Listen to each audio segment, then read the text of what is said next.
మరి తిరుమల తిరుపతి లడ్డు గురించి చర్చ నడుస్తూనే ఉంది. ఇంకా ఆంధ్రప్రదేశ్లో ఈ లడ్డు కల్తీ లడ్డు జరిగిందని ప్రభుత్వం తరపున చెప్తున్నారు.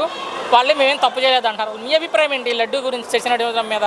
లడ్డూలో కల్తీ జరిగిందనేది వాస్తవం. ఎందుకంటే చుట్టూ ప్రతి ఒక్క విషయాన్ని వివరంగా రాసింది. దానిలో కల్తీ జరగకపోవటం అనేది లేదు. ఓకే, పక్కా కల్తీ జరిగింది. సిట్ రిపోర్ట్ అయితే కెమికల్స్ వాడారు, అసలు నెయ్యి వాడకుండా లడ్డు తయారు జరిగిందంట జగన్ గారి హయాంలో.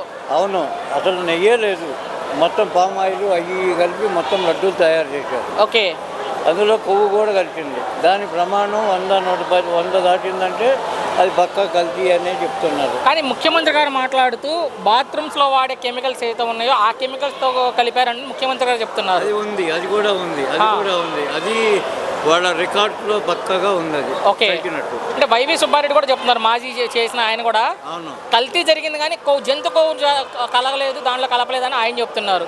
ఇందాక నేను చెప్పింది అదే, లిమిట్స్ దాటిందంటే దాని ఇది పక్కగా జంతువులు కొవ్వు ఉన్నట్టు. కానీ జగన్ గారు చెప్పేది అసలు మేమేం తప్పు చేయలేదు, అలాంటిది ఏం జరగలేదు ఆయన చెప్తున్నారు. ఆయన మాట్లాడతా జగన్ చెప్పేదంతా అబద్ధం.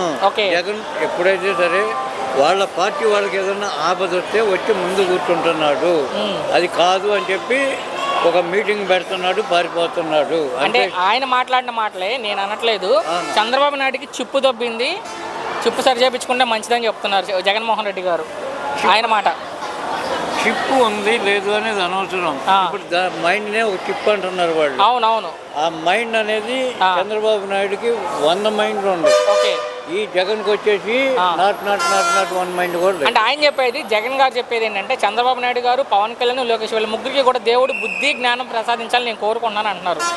బుద్ధి జ్ఞానం ప్రసాదించాల్సింది జగన్కి. ఓకే, బుద్ధి జ్ఞానం ప్రసాదించమని యేసుక్రీస్తుని కోరుకోవాల్సింది జగన్. చివరిగా క్వాంటమ్ వ్యాలీ శంకుస్థాపన జరిగింది మొన్న అమరావతిలో. వీళ్ళు ఏదైతే మునిగిపోద్దని చెప్తున్నారో అదే అమరావతిలో క్వాంటమ్ వ్యాలీ శంకుస్థాపన చేశారు ముఖ్యమంత్రి గారు. ఏంటి నాకు ఇప్పుడు 60 సంవత్సరాలు, ప్రతి చోట వరదలు వచ్చి మునిగిపోయినాయి ఏరియాలన్నీ. అంటే ఇంతవరకు మంగళగిరి ఏరియాలో వరద రావడం అనేది జరగదు. దేశంలోనే మొట్టమొదటి క్వాంటమ్ వ్యాలీ. అవును, ఇన్ని రాష్ట్రాలు ఉండగా ఈ ఆంధ్రప్రదేశ్లోనే శంకుస్థాపన చేశారు ముఖ్యమంత్రి గారి చొరవతో. అవును, దేశంలో ఇది మొట్టమొదటి క్వాంటమ్ వ్యాలీ. దీని ద్వారా లక్షల ఉద్యోగాలు వస్తాయి ముందు. కానీ ప్రపంచంలో కూడా ఆంధ్రప్రదేశ్ పేరు అనేది మారుమోగిపోతుంది. కానీ ఇన్ని చేస్తున్నా కూడా 29 నేనే వచ్చేది, వడ్డీతో తిరిగిస్తానన్నారు. దానికి ఏం చెప్తారు చివరిగా జగన్ గారి వ్యాఖ్యలకి? 29 ఆయన ఎక్కడికి వస్తాడు?